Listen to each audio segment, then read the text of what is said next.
Ah, eu estava olhando as visualizações dos vídeos do canal e eu percebi que o vídeo até agora que teve mais visualizações foi o de eu comentando assim se a Rússia ficava na Europa ou na Ásia, né?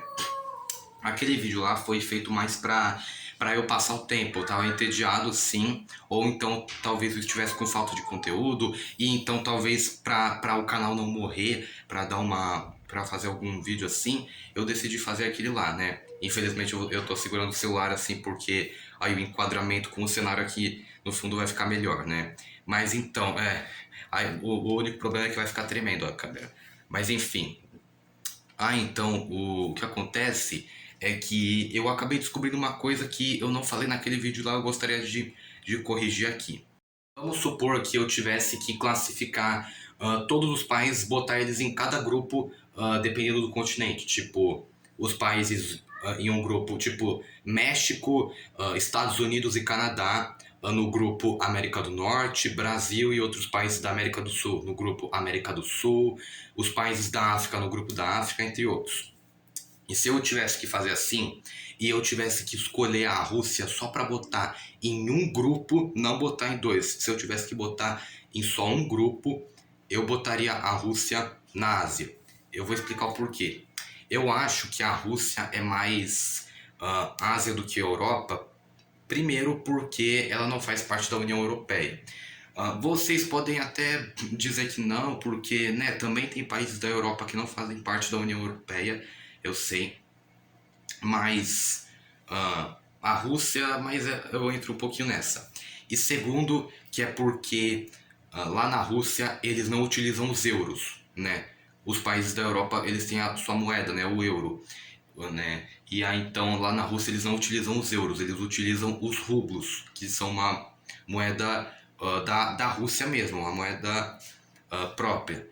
E aí, por causa desses motivos, eu acho que a Rússia é mais Ásia do que Europa, se eu tivesse então que separar ela, né?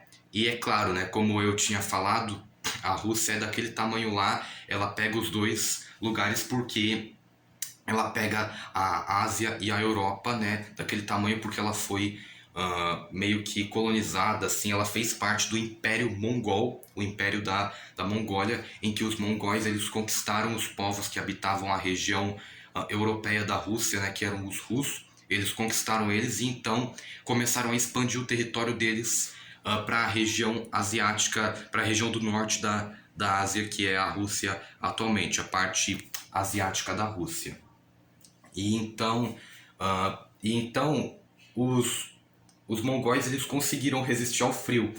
Muitos países já tentaram, é claro, conquistar a Rússia, mas muitos deles não conseguiam por causa do inverno, né? O inverno sempre salvou a Rússia, assim. Eu não tô querendo dizer que os russos são fracos, tá? Ao contrário, eles são fodas pra caramba, eu acho. O inverno também sempre salvou eles e e muitos países que já tentaram conquistar não conseguiam por causa que muitos deles não resistiam ao frio, né?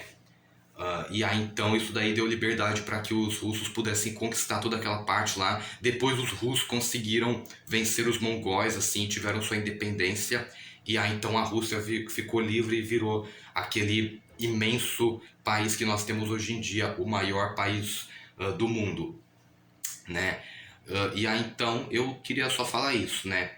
Queria falar isso e eu tinha perguntado se tinha outros países bicontinentais. Sim, também tem outros, como por exemplo a Turquia. A Turquia é um país que a parte oeste da Turquia faz parte da Europa, mas a parte leste é Ásia, né? Também tem isso, mas eu também classifico mais a Turquia como da Ásia mesmo, por causa da religião, talvez, né, que é islâmico, que é mais asiático mesmo do que europeu, né? Talvez, né? Mas só só queria dar esse recado aqui.